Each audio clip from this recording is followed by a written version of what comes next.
Hi, everyone, and welcome to the Private Practice with Soul podcast. This is the first podcast for counsellors that just don't align with the traditional approaches to business and that want to use their spiritual gifts, talents, and interests to create, you guessed it, a private practice with soul. So, look, leave it to me to provide you with everything you need, including strategies that you can use to increase your income, reduce your workload, and of course, increase inquiries and referrals to your beautiful soul-led private practice. I love it so much. If you haven't done it already, grab your journal, grab your pen, and let's begin. Hello, everyone, and welcome to another episode. I am so thankful that you're here, and I'm grateful to you for listening to my podcast. I love recording it for you. I can't believe we've done over 300 of these together now. What a relationship, right? So I got something really exciting to share with you, and you may have already seen it. The podcast cover has changed. Because, drum roll, there's been a rebrand. And let me just give you a bit of the background to the rebrand.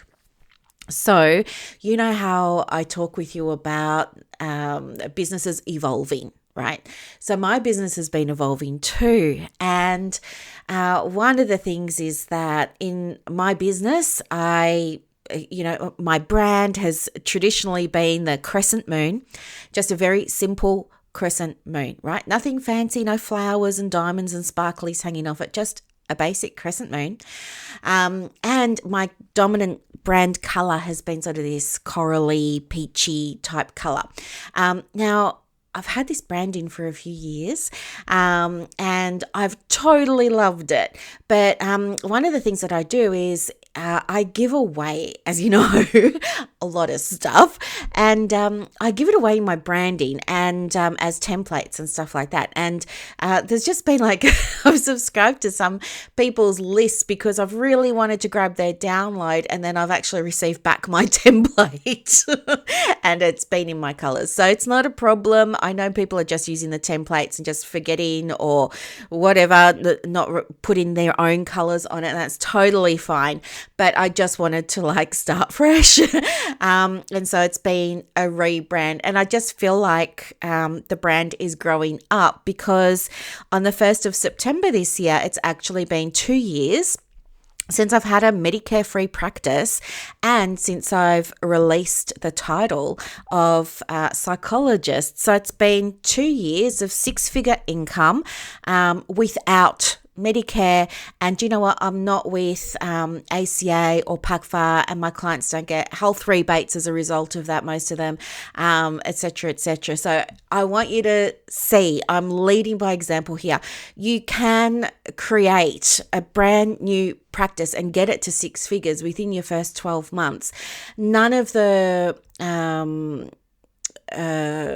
referral pathways that I was using in psychology are being used in my counseling practice. That it was they're totally two separate businesses. There's no crossover. I'm not getting doctors refer to me. As I said, no one's getting rebates, nothing. And I want to share with you just how exciting it is to be able to say to you it's possible, show you that it's possible, and give you so much help along the way so that you can do it too. Because I see your potential, and I think so many times counsellors sometimes get in their heads about, you need to have rebates in order to build a successful practice, a financial successful practice I'm talking about at the moment, whatever that looks like to you, whether you want to generate, $1,000 a week or $1,000 a month, or do you know what I mean? You absolutely can do it. There are no limits other than the ones that you put on yourself. And what's going to drive you is your beliefs, okay?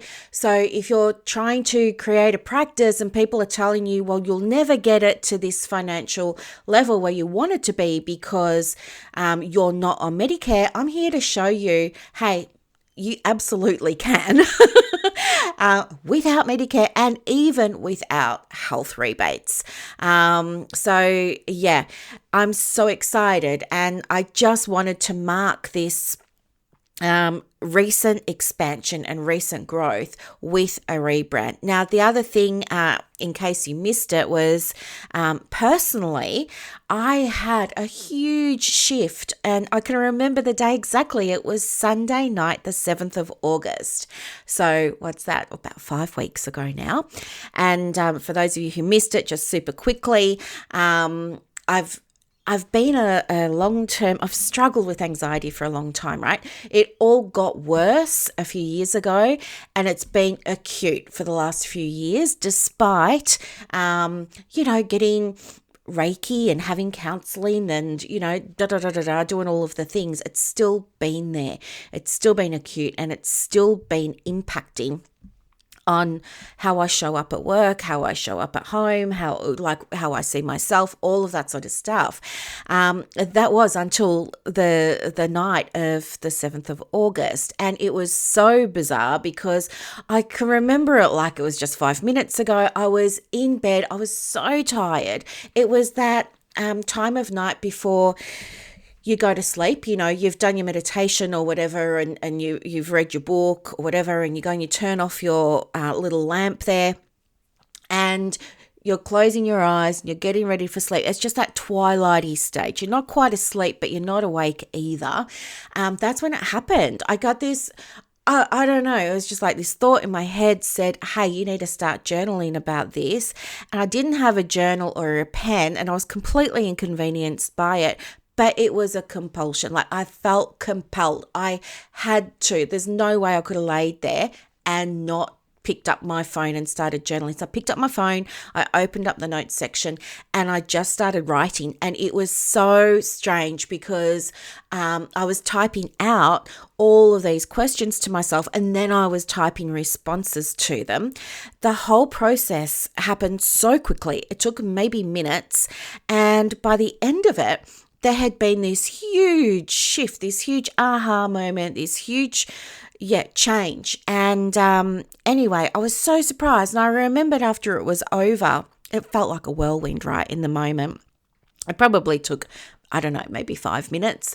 And I had this massive realization, etc., etc. And then I have not been the same since.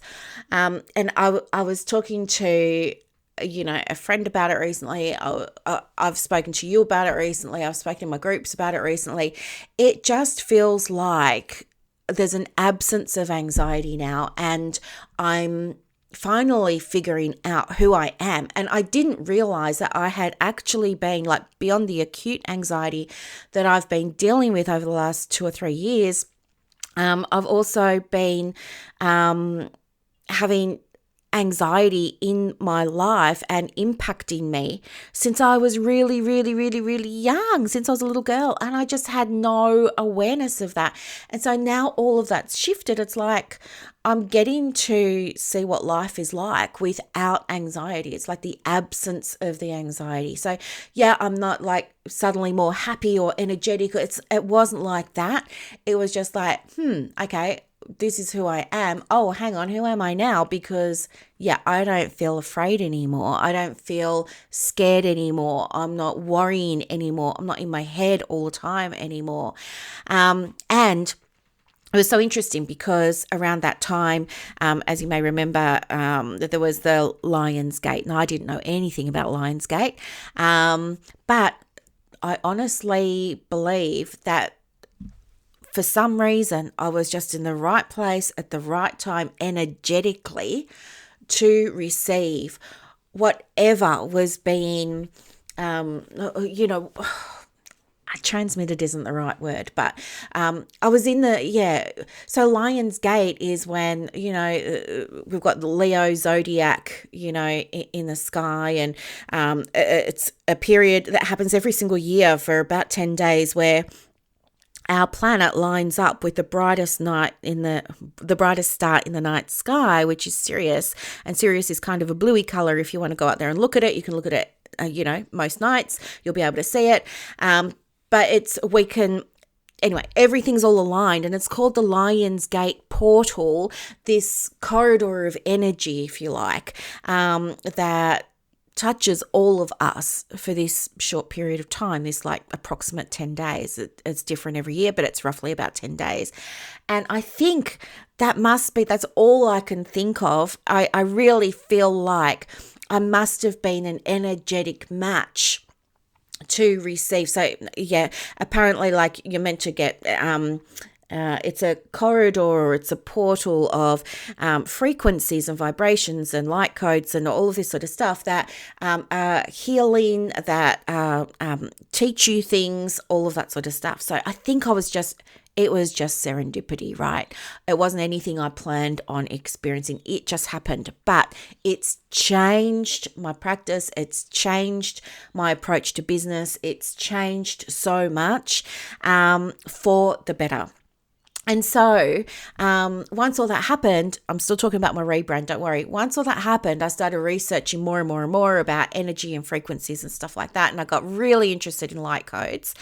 And I started to understand them better. So I started to understand that a light code, that energetically, there's frequencies and vibrations and things like that, but there's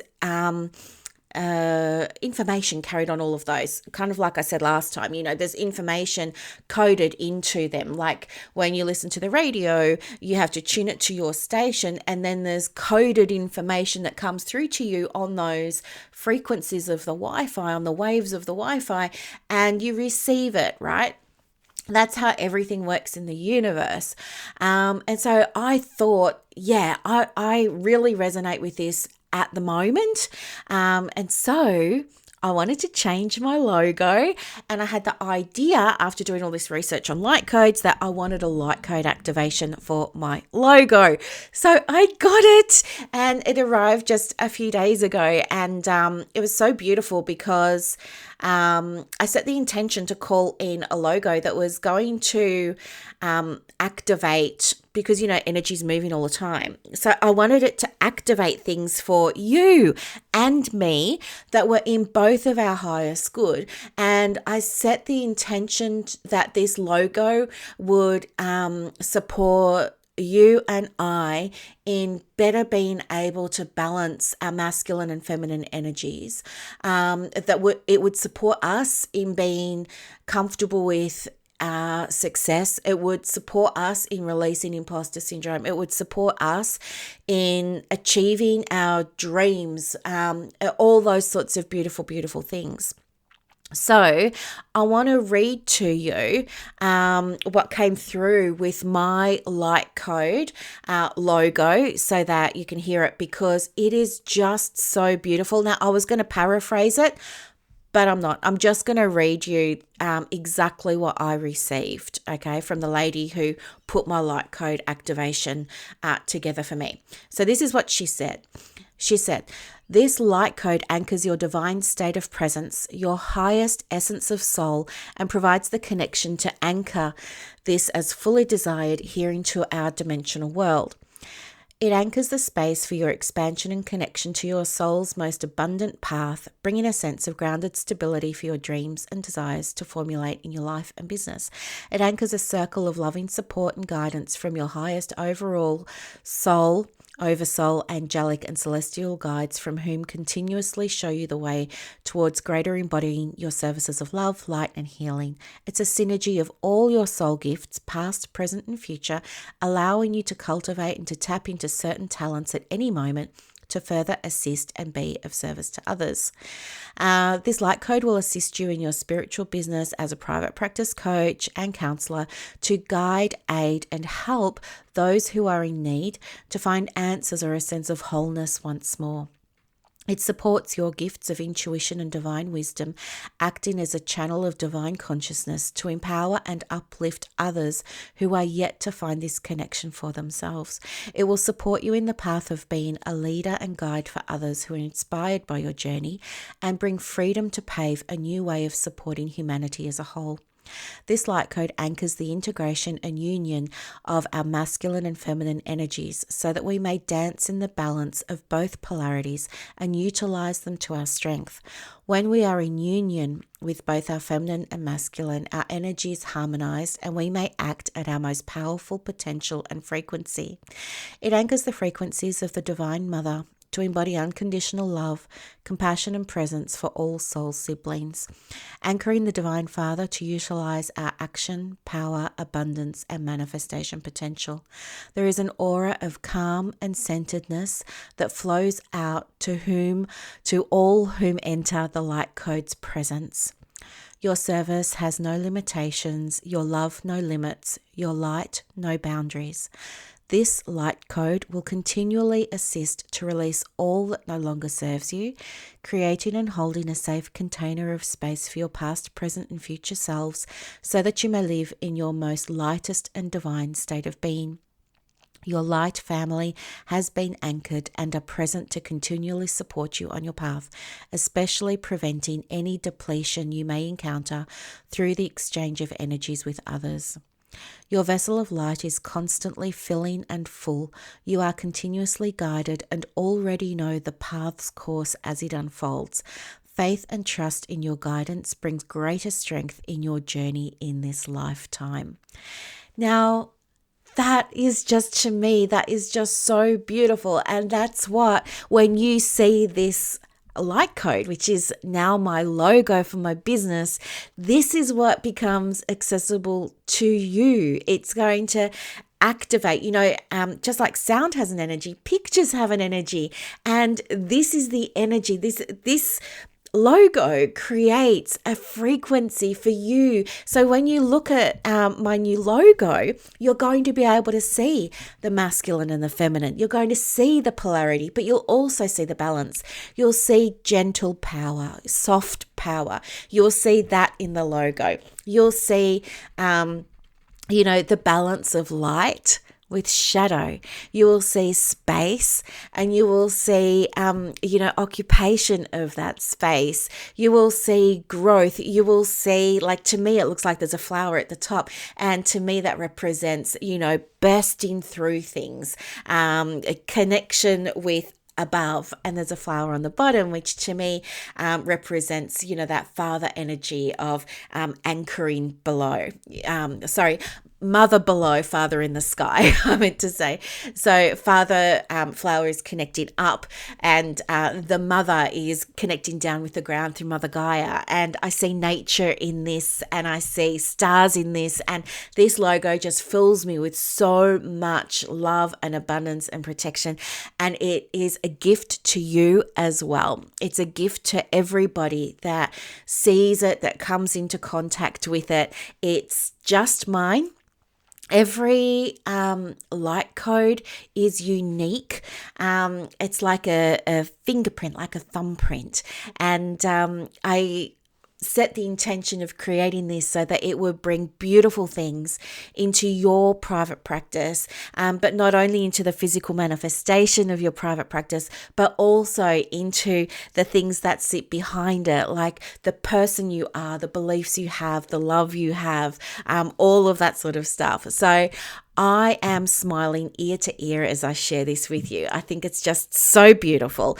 And thank you for letting me share that with you. So today, I love to talk about emerging trends. And when I say emerging trends, I mean things I'm seeing when I'm working with my clients. So I have clients in my groups. I have clients that I see one-to-one.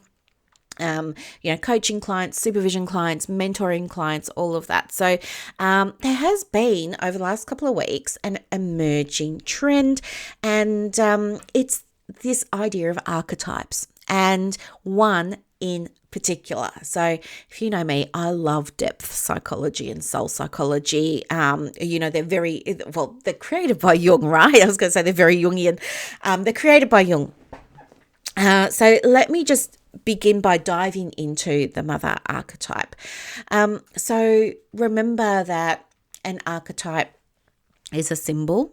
Now, it can be a physical symbol, but it can also be a fantastical symbol, like a symbol of association. It can be a symbol that has a word attached to it, all those sorts of things. It doesn't necessarily mean it has to be a picture. But the thing about archetypes is that they're commonly recognized across cultures and around the world to have the same or very, very similar meanings, okay? And it was Jung that identified this concept of archetypes. So the mother archetype, let me just, ask you what comes to mind when you think of the mother archetype. So the mother archetype to me is something that's, it's got light and shadow. And the light part I would look at as being sacred or divine. I believe that the mother archetype is all about that feminine energy of nurturing, cultivating relationships, beauty, radiance, passion, all those sorts of beautiful things. I think that the mother archetype represents that part of us that's a natural caretaker. And this, I feel, is possibly the most dominant archetype in our profession, if not all healing professions, whether you identify as male or female or, however you choose to identify, has no bearing on type of archetype that you identify with, right? So even, what did I want to say? So even,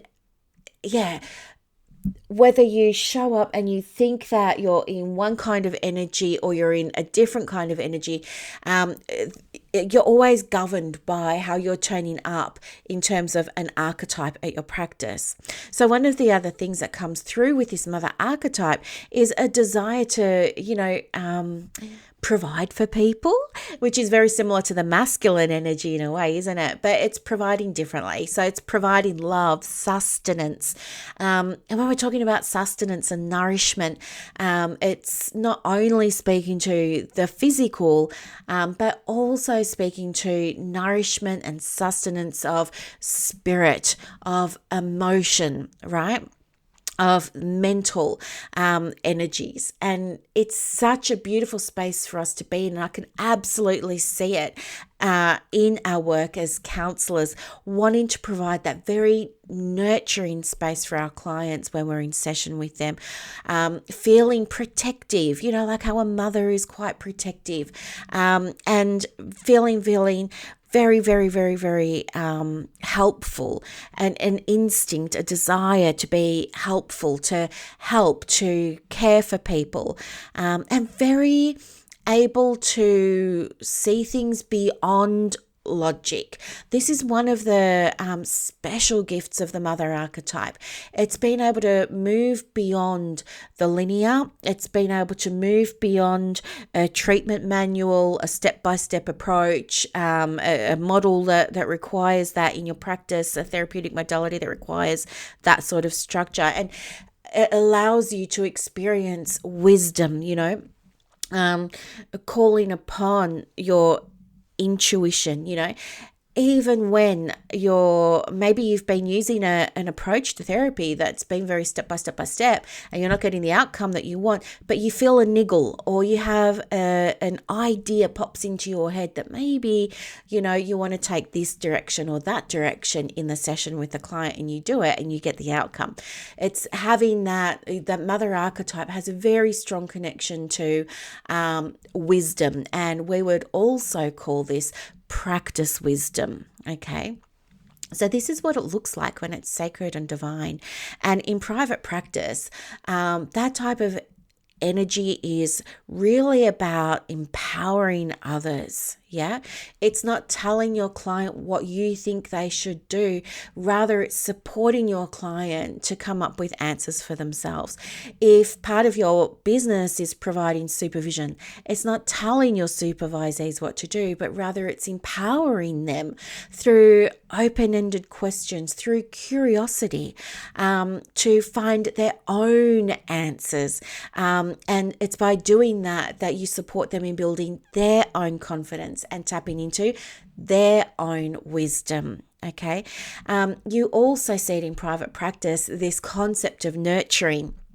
not only do we nurture our clients, like I can share with you when I had my brick and mortar practice before COVID, I had all sorts of things. There were candles, there was tea, there were tea selections, there were essential oils, there were blends, there was incense, there were, blankets that people could put over their knees for comfort, everything I did, even looking after the team, making sure that there was fresh flowers, making sure that there was fresh supplies in their desks, making sure there was always tea, coffee, nibblies, stuff like that. It's just going the extra mile to really create that container of nurturing. And some of you might be able to relate to that because I know you do it too.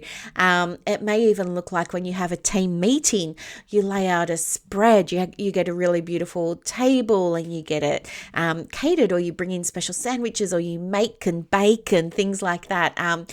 You want to foster this sense of nurturing so that they all feel so loved and warm and welcome, and they love being in that space. That's a very mothering, beautiful, beautiful energy, okay? The shadow side, okay, because we're going to do light and shadow. So the shadow side can be when the mother archetype hiding because of fear of rejection, fear of not being loved, fear of not being liked, fear of conflict, fear of disagreement, some kind of symptoms of imposter syndrome perhaps. Other things that can happen with the shadow archetype of the mother is giving away too much. So maybe you're overdoing it in the practice with making sure everyone's attended to, and it's too much. There's a difference between adding value and going the extra mile to overdoing it, right? Maybe it's overgiving in terms of not really sticking to your boundaries because you say to yourself, well, there wasn't any time to wrap it up. It would be unfair to wrap it up. It's mean to wrap it up. Well, I don't have anything after this session anyway, so it wouldn't be the right thing to do to just wrap it up. It's overgiving your time. It's overgiving in terms of your availability, There are some counsellors in private practice that, respond to quite lengthy emails and get into email correspondence in between sessions with clients, and it bites into their personal time. They take it home and they worry about, this email correspondence going back and forward, or they get caught on the phone to relatives or partners or loved ones or employers of clients that they're seeing, and they want to get off the phone. This can happen when clients are working with guardians, for example, instead of the actual client. And so there's overgiving there. There's overgiving for counsellors in private practice that do inquiry calls, but they don't know how to do them because they've never learned, and maybe they don't really want to learn. They think that they know what they're doing, but actually they're giving away free counselling sessions. It's overgiving, and then people aren't booking in with them. So I'm not sure if this is making sense for you yet, but hopefully it is. Another aspect of the shadow is that we're not looking after our own needs. We're neglecting our needs. And what this can look like for us in private practice is, working through your lunch instead of giving yourself that full hour and closing the laptop and getting out of your brick and mortar building and going for a walk, or logging off Halaxy or Power Diary or, Simple Practice or whatever you're using, and going onto YouTube and watching something else instead, or listening to some music or doing a meditation. Neglecting yourself by getting into the business really early and staying really late. Neglecting yourself by not being present with loved ones, because you're allowing business and therapy and client stories to be playing on your mind. you kind of lose yourself in private practice. And this can happen when you work in isolation as well. And it can feel sometimes like, I don't know if you've ever considered this, but who are you without your private practice? Like if somebody just came along today and said, right, that's it, when we're not having private practices anymore, they're outlawed, no one on the planet can have a private practice anymore. Like, what's your identity then? So this is part of the shadow mother archetype. It's having like so much of your identity wrapped up in the business and wrapped up in who you are. And the other shadow side of this is, mother archetype is really about that beautiful, empowering parenting approach, right? The ideal parenting approach. But a shadow parenting approach is, the reverse of that. And now we've got helicopter parenting, so to speak. So that can be micromanaging your admin team, micromanaging the contractors that work for you, micromanaging your staff, constantly hitting their inbox with emails about new changes, new policies, new this, new that, demands, increasing KPI requirements. Do you know what I mean? It's just like, not letting them have the space to make mistakes, not letting them have the space to flourish, not letting them have the space to fall over and scrape their knee. You're like busy putting down all soft padding everywhere so that nothing ever happens to them. But what happens as a result of that is they don't learn resilience and they miss out on, strengthening their own practice foundations. So this, and the other thing too, while I think about it, is the other thing about a helicopter parent when we're thinking about the mother archetype is that it can create a sense of dependence because you're not giving your team, whether it's psychologists or social workers that work for you or your counselors or whoever it is, you're not giving them chances to shine their own light. You're not giving them chances to create their own identity. You're not giving them chances to be seen, to explore, to expand for themselves, and to develop their own practice independence, to develop their own practice styles, because you're suffocating them, right? And what's happening is now we've gone the other way and we've created dependency where you will know if this has happened because you'll get people coming to you asking you all the time, should I do this now? Should I do that now? What's my next step here? What do I do next? How do I handle this? They're going to be coming to you all the time asking for questions. And there's going to be part of you that loves that, but there's also going to be a different side of you that says, oh my gosh, I can't get anything done because everyone's bothering me all the time. How come they don't know what they're doing? Da, da, da, da, da, da, da, da. You see what I mean? And then you fall into that shadow mother archetype energy of being a martyr.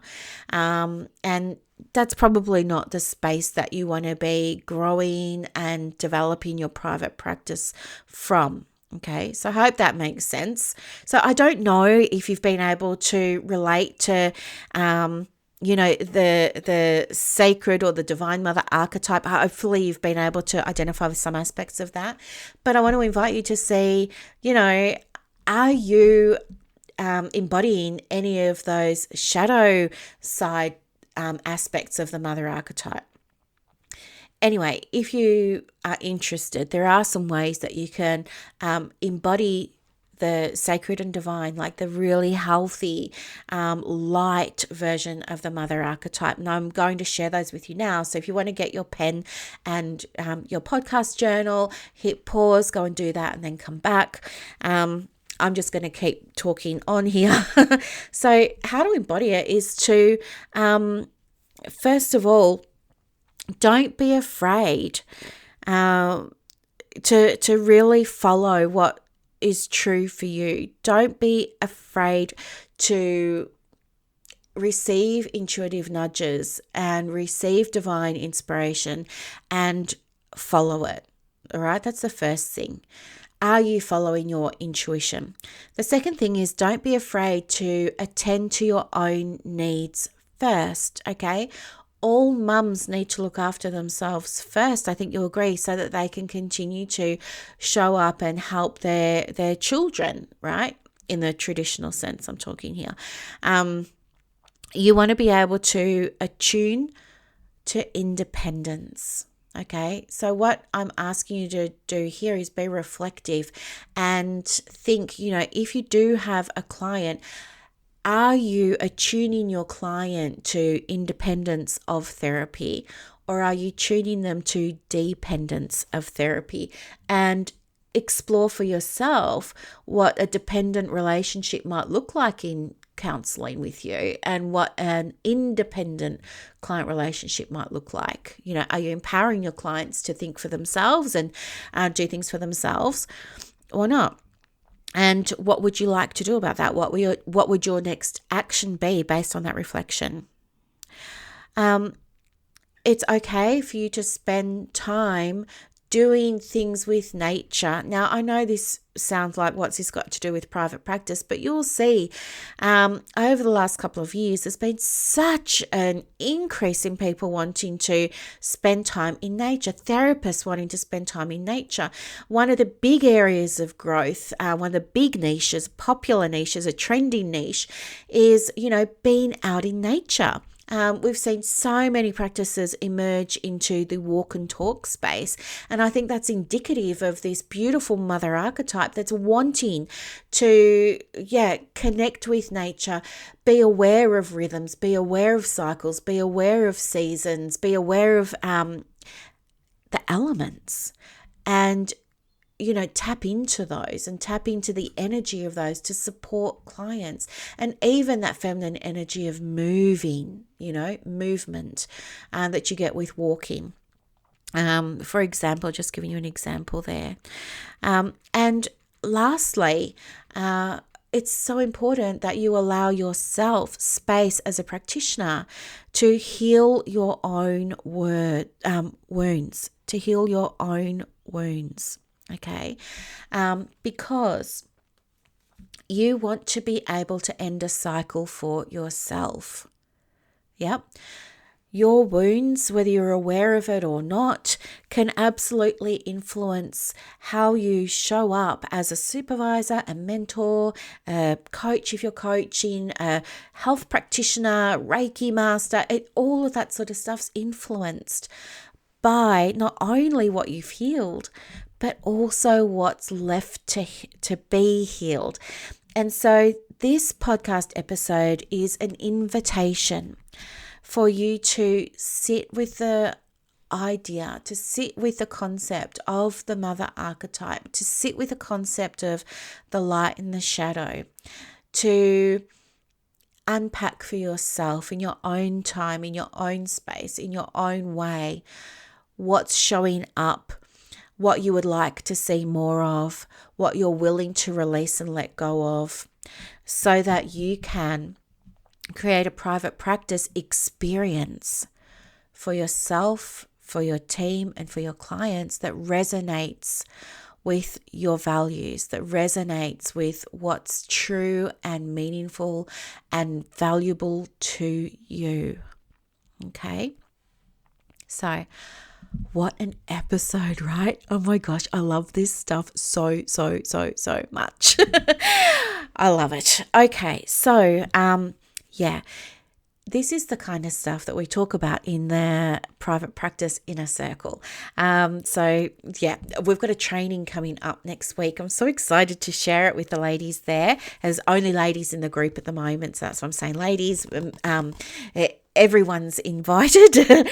But and the other thing that I'm so excited to share with you is, I'm not sure if I mentioned that I opened an Etsy store. So I think I said on a recent podcast that I was going to, that I drew that Three of Pentacles card, and it was the collaboration of the three women. And one of the women, was saying to me, hey, you should start an Etsy store. Well, I've done it. And I'm so excited because I've made my first 2 sales. Well, actually, I sold 6 things and I've made $76 or $77. So I'm really excited that it's starting to take off. I mean, I think there's only 15 things available in the store at the moment. So it's a very baby store. It's a new store. It's just been birthed. But I am loving it because it's giving me something to do with like my feminine energy, because I love creating things. Plus, it's just so much fun to think that I've created a model of business where, in terms of revenue pathways, I have quite a few different streams now. So there's a pathway of income that comes in, or turnover that comes in sort of day to day.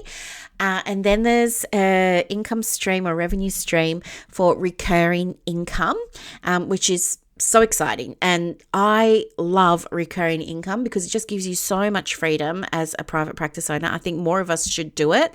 And that's something that I teach in Clients on Demand, like just the power of creating a recurring revenue stream for yourself, for your practice. And now passive income. And I honestly, I never used to believe in passive because everything takes work. That's what I used to tell myself. But here's what I know to be true now. It does take work to set up an Etsy shop, right? Now, it probably only took me, honest to goodness, it probably only took me about half an hour to actually set the shop up. But creating the content and doing all of that does take a little bit of time. Like, it's probably taken me about 20 minutes to half an hour to create each product, right from concept to creating it to getting it done to making all of the little graphics and icons and videos and descriptions and titles and, blah, blah, blah, all this codes you've got to have for your shop stock and all of this. It probably takes roughly, give or take, depending on what I'm making, about half an hour-ish from beginning to end. But here's the thing, like, once I've put them up, I never have to do anything to them again. And the products that sold in the last 2 weeks, so I had one sale this week where someone bought 5 things. So she went into my shop and she was like, I'll take that. And then she looked at everything else. She's like, I'll have one of that, one of that, one of that, one of that. And she got one of everything. And the week before, somebody bought 1 thing. So I don't have to worry about ever doing anything with this stuff ever again. All I have to do, I'm just telling you how I'm seeing it as passive. All that's required from me moving forward is just to renew my listings I think you have a listing. I'm not sure. I'm still new, right? But I think I have a listing it lasts for 3 or 4 months.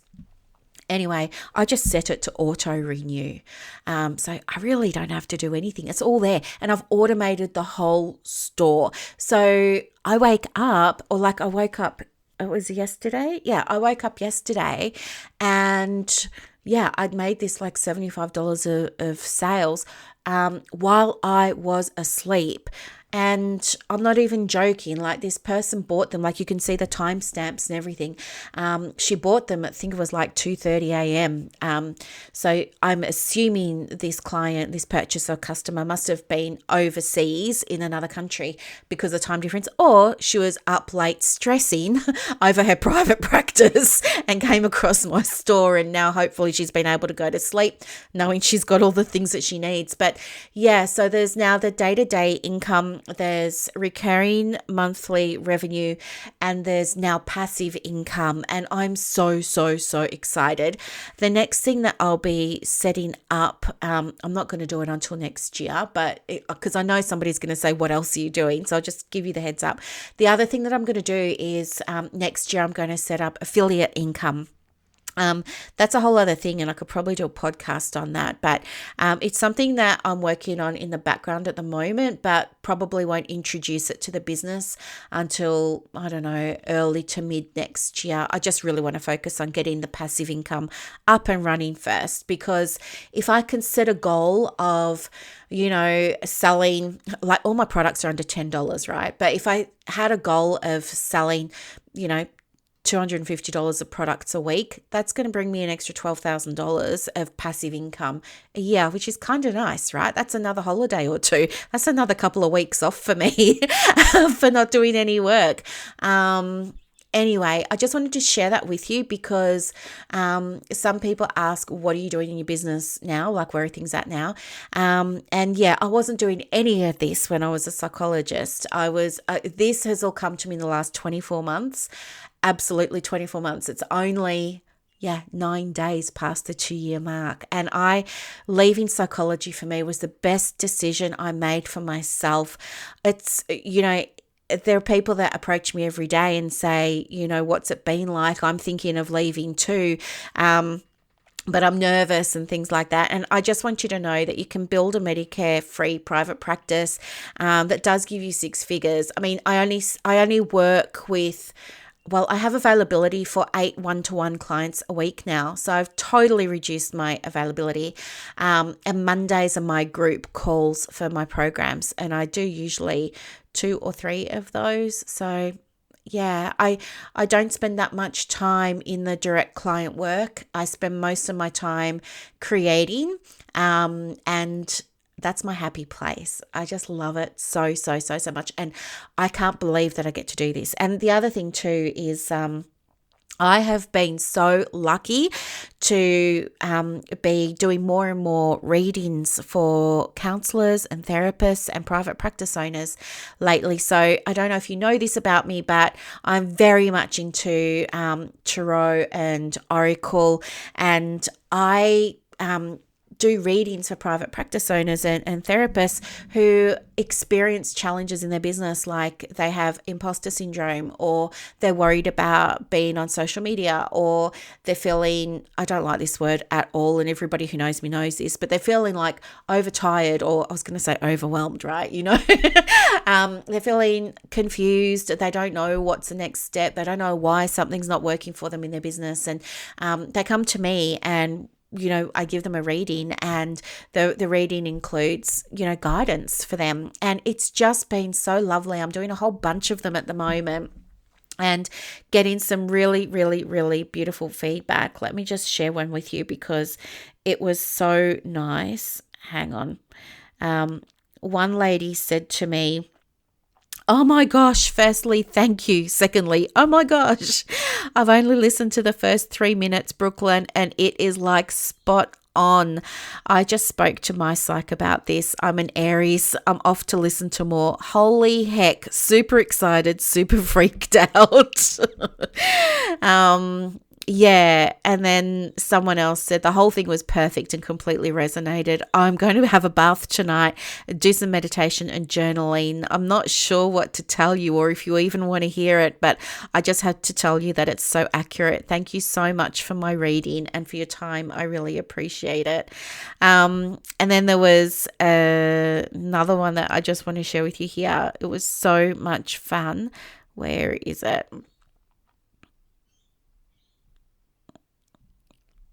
So there was this one. I had my first ever private practice tarot reading, and I'm so grateful that I did. I was a little skeptical at first because I wasn't sure how mixing spirituality with my practice was going to work, but the reading was so much more than Brooklyn reading cards. It was really useful and insightful, and included a little bit of coaching as well. I felt like I had the best of both worlds, and I'll definitely be utilizing this service again. Thank you, Brooklyn.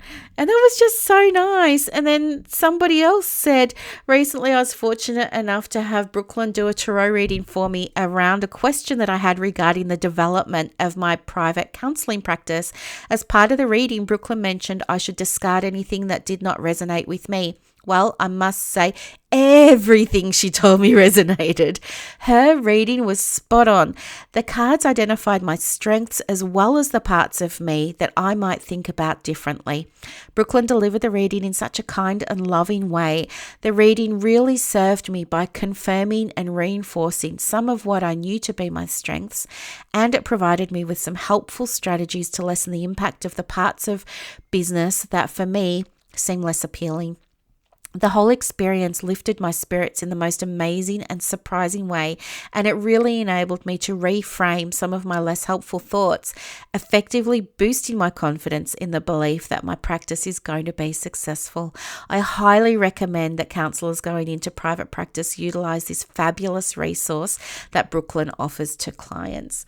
So it's just been like, since everything happened with that Lionsgate portal on the 7th and being able to release all of that stuff that I didn't even know was there, having this new light code activation, doing the rebrand, I just feel more in the zone than I ever have before.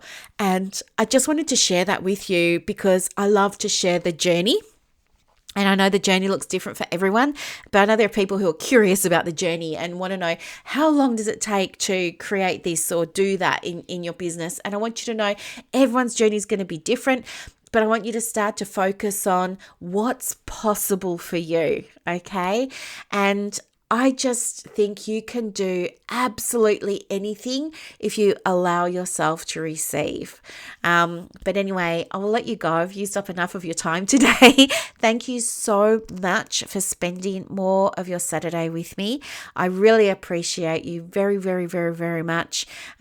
If you want to join the Success Hub, I want you to know that I've popped some more templates in there for you as well to help you with your private practice. So you can come in and binge on all of those. It's $7 to come and join. I hope to see you inside. Have a lovely day, everyone. And I'll see you on Wednesday. Bye.